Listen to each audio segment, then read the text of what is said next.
Item বানাচ্ছেন আজকে? মির্চ মাটন মানে কি? এটা কি কাঁচা লঙ্কা প্রচুর পড়বে নাকি?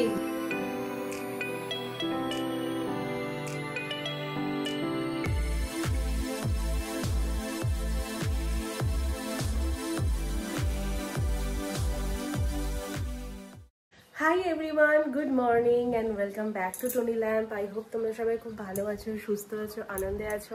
আজকে হচ্ছে মার বাবার অ্যানিভার্সারি, মাচ ওয়েটেড। এই দিনটার জন্য আমরা অনেক দিন ধরে অপেক্ষা করছি।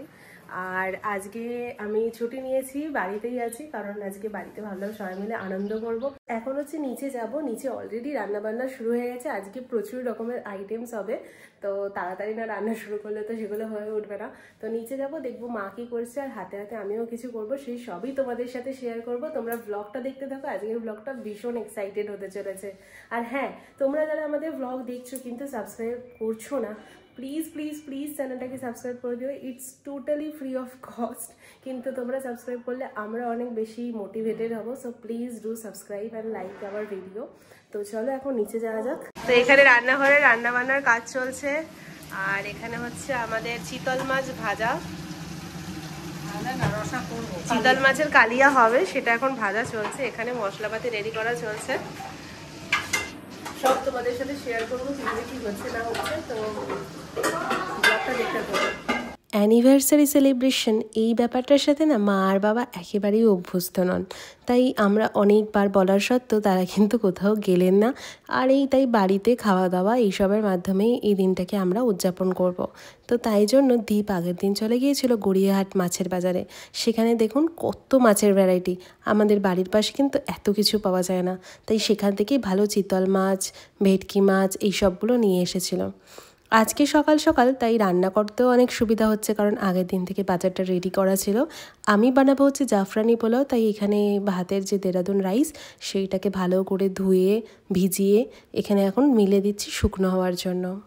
আমি এখানে চালটাকে মেলে দিয়েছি, এটা একটু সময় লাগবে, একটু শুকিয়ে যায়। আর দেখি এখানে মা কি করছে।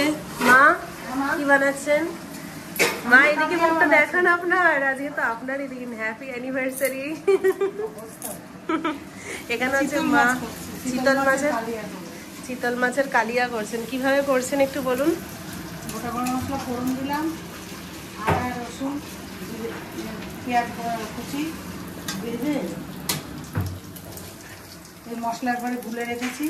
মশলার মধ্যে কি কি দেওয়া আছে? হলুদ, লঙ্কার গুঁড়ো। আচ্ছা, দিয়ে এটাকে মশলাটায় কষাতে হবে। হ্যাঁ, কাশ্মীরি লঙ্কার গুঁড়ো দিতে হবে। আচ্ছা, টক দই লাগবে না মা? হ্যাঁ, টক দই ফাটিয়ে রেখেছি। এই যে টক দইটা এখানে ফেটিয়ে রাখা হয়েছে, এটা একটু পরে দেওয়া হবে। আর মাছগুলোকে খুব ভালো করে ভেজে এখানে রাখা হয়েছে, পিসগুলো জাস্ট দেখুন বড় বড়। এখানে চিতল মাছটা হয়ে এসেছে, দারুণ হয়েছে। এবার এখানে কি দেবেন মা? ঘি গরম মশলা।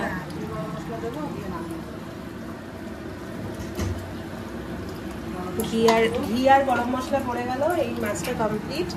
অসাধারণ দেখতে হয়েছে। আর এখানে হচ্ছে আনারসের চাটনি, তাই তো? সবাই মিলে যে কোনো কাজ করলে সেটা খুবই তাড়াতাড়ি হয়ে যায়। আমি যেমন এখানেতে ভেটকি মাছের যে ফ্রাইটা বানাবো সেটার কোটিংটা করে রেডি রাখছি। দেখবে যখন তোমরা ভেটকি মাছের ফ্রাই বানাবে, ফিশ ফ্রাই, আগে থাকতে কোটিং করে যদি সেটাকে তোমরা রেফ্রিজারেটরে 2 থেকে 3 ঘন্টা রেখে দাও, তাহলে যখন তোমরা ভাজবে তার কোটিংটা কিন্তু ফেটে যাবে না। তো আমি তাই করছি, এখানে রেডি করে নিয়ে এগুলোকে আমি ফ্রিজেতে রেখে দেবো, দুপুরবেলা একেবারে গরম গরম ভেজে নেবো। কি আইটেম বানাচ্ছেন আজকে? মির্চ মাটন মানে কি? এটা কি কাঁচা লঙ্কা প্রচুর পড়বে নাকি? এটা কি ম্যারিনেট করে দিয়েছেন? দই, আদা রসুন পেঁয়াজ বাটা। আদা রসুন পেঁয়াজ বাটা একটু বেশি ম্যারিনেট করে রেখেছিলাম। তারপর সাদা তেলে গোটা গরম মশলা ফোড়ন দিলাম, তারপরে পেঁয়াজ আর রসুন হালকা ভাজলাম, ভেজে ম্যারিনেট মাংস দিলাম। এখন এই কষানো হবে, তারপরে ঠিক আছে মশলা দেব। হ্যাঁ, ভাজা মশলা। ওটা কি বানানো রেডি? হ্যাঁ। ওটা কি কি দিয়ে বানিয়েছেন? ওটা ধনে, জিরে, মৌরি। আচ্ছা, মানে যেমন ভাজা মশলা হয় আর কি, শুকনো লঙ্কা। ঠিক আছে, ওটা লাস্টে দিয়ে নামিয়ে নিতে হবে।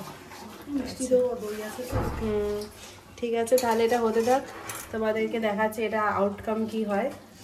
আর ওখানে দেখতে পাচ্ছি গন্ধরাজ লেবু আছে, গন্ধরাজ লেবু দিয়ে হচ্ছে আমাদের গন্ধরাজ হবে। মা না ভীষণ ভালো রান্না করে, আমি যে রান্না করি তার অনুপ্রেরণা অনেকটা আমি মায়ের থেকেই পাই। এমন কোনো রান্না নেই যেটা মা পারে না, আর কত অভিনব অভিনব রেসিপি বানায়। যেমন দেখুন এইটা বানাচ্ছে কি সুন্দর গন্ধরাজ লেবুর জেস্ট দিয়ে, তারপরে টক দই, জল ছড়ানো টক দই দিয়ে নাকি গন্ধরাজ লেবু ভাপা হবে। এই পুরোটাতে নাকি সেরকম কিছু তেল বা কিছু লাগবেই না, পুরো জিনিসটা এরকম একটা টিফিন কৌটোর মধ্যে নিয়ে ভরে সেটাকে স্টিমের মধ্যে রেখে দিয়ে কিছুক্ষণ ভাপিয়ে নিলেই এটা রেডি হয়ে যাবে। সত্যি বলছি, মায়ের রান্নার হাত না ভীষণ সুন্দর। আর আপনারা যারা জানেন না, মায়ের কিন্তু একটা রান্নার চ্যানেলও আছে, পাকন কিচেন, পারলে সেখানে দেখবেন অনেক রকমের রেসিপি সেখানেতে রয়েছে। সব রান্না কমপ্লিট, এবারে বাকি হচ্ছে রাইসটা বানানো। আমি তো জাফরানি পোলাও বানাবো, তাই এখানে গরম ঘি দিয়ে তার মধ্যে দিয়ে দিলাম হচ্ছে একে একে গোটা গরম মশলা, কাজু বাদাম, কিশমিশ এগুলো। আর তারপরে যে জল ঝরানো শুকনো রাইসটা ছিল সেইটা এর মধ্যে দিয়ে দিলাম। রাইসটা আগে থাকতে একটু হলুদ মাখিয়ে রেখেছিলাম যাতে জাফরানি কালারটা আসে। আর পরে এর মধ্যে জাফরানও দেবো, সেই জাফরানটা অলরেডি আমি একটু গোলাপ জল, মিঠা আতর সব কিছুর মধ্যে ভিজিয়ে রেখে দিয়েছি। তো এরপরে আমি এখানে দিয়ে দিয়েছি হচ্ছে একটু যে কড়াইশুঁটি, একটু পিস দিয়েছি, যে কারণ এটা খেতেও ভালো লাগবে, একটু না দিলেও চলে, এটা অপশনাল। তো আমি এখানে সিদ্ধ কড়াইশুঁটি খানিকটা দিয়ে ভালো করে চালটাকে ভাজতে হবে। ভালো করে ভাজার পরে যখন দেখবে একটা মানে স্বচ্ছ হয়ে গেছে চালটা এবং একটা সুন্দর গন্ধ আসছে, তখন এর মধ্যে পরিমাণ মতন লবণ দিয়ে, জল দিয়ে এটাকে তার মধ্যে জাফরানি যে গোলা জলটা সব দিয়ে ঢাকা দিয়ে দিতে হবে। কিছুক্ষণ পরে যখন দেখবে জলটা অ্যাবজর্ব করে নিয়েছে, এর মধ্যে চিনি দিয়ে দিলেই, তারপর ঢাকা দিয়ে রেখে দিয়ে দিলেই তোমাদের জাফরানি পোলাও রেডি হয়ে যাবে।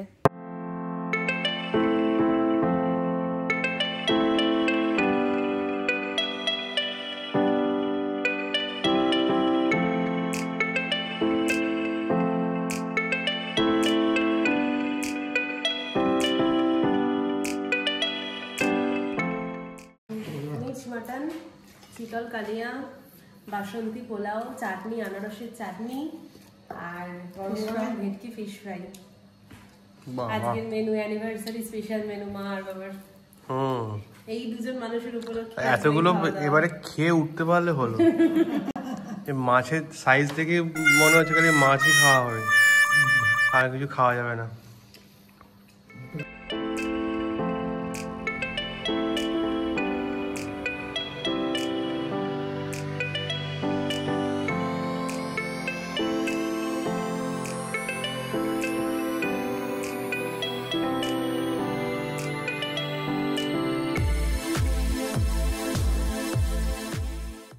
সন্ধেবেলা কেক কাটিংয়ের জন্য আমি এখানে ড্রয়িং রুমটা একটু সাজিয়ে নিয়েছি, অল্প করে বেলুন, একটু লাইট দিয়ে, আর এই সামনে কেকটা রেখেছি। আপনারা কমেন্টে জানাবেন যে কেমন হয়েছে সাজানোটা। আর আমার তো ভীষণই ভয় লাগছে, কারণ বাবা আবার এই সমস্ত বিষয়গুলো খুব একটা পছন্দ করে না।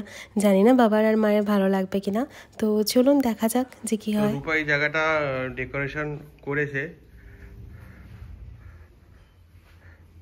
রূপা এই জায়গাটাকে ডেকোরেশন করেছে, কিরকম লাগছে আপনারা বলবেন। আর চলুন, অনেকক্ষণ হয়ে গেল, রূপা কি করছে? রূপা হলো? হ্যাঁ আমি রেডি। এই সেন্টেড ক্যান্ডেলস গুলো বের করছি, আচ্ছা, এগুলো এই কেকের পাশে রাখবো, ডেকোরেটের আরো ভালো কোথায় লাগবে কোন দেখতে। এগুলো? হ্যাঁ ভালো লাগবে। অরেঞ্জ ফ্লেভারের, এটা ল্যাভেন্ডার ফ্লেভারের। চলো চলো, মা আর বাবাকে রেখেছো?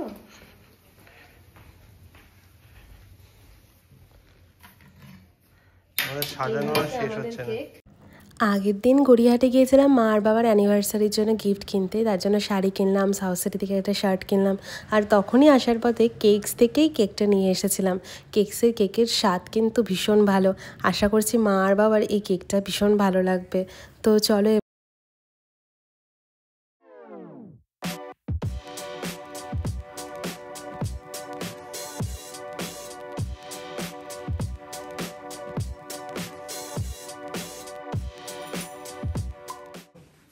আসো। লাইট সব অফ করে দিয়েছি, অন্ধকার করে দিয়েছি এখানটা। বাহ কি সুন্দর সাজিয়েছে। জ্বালো,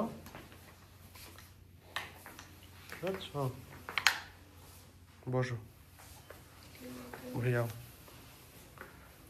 কি ধরো, তুমি ধরো। কি সুন্দর সাজিয়েছে তো, ভালো আছে। ওখানে বসুন, ওখানে বসুন বাবা, ওখানে বসুন। বেলুনটা কত সুন্দর করে সাজিয়েছে।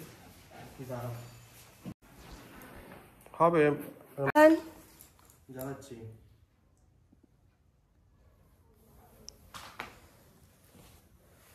কাটুন, কেক কাট করুন।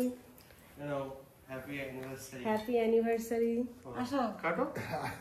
ধরো। যাক, মা আর বাবার আমাদের এইসব কিছু ভালো লেগেছে, রাগ করেনি। মায়ের তো খুবই ভালো লেগেছে, আর বাবা একটু ইতস্তত বোধ করছিল। এখন অনেক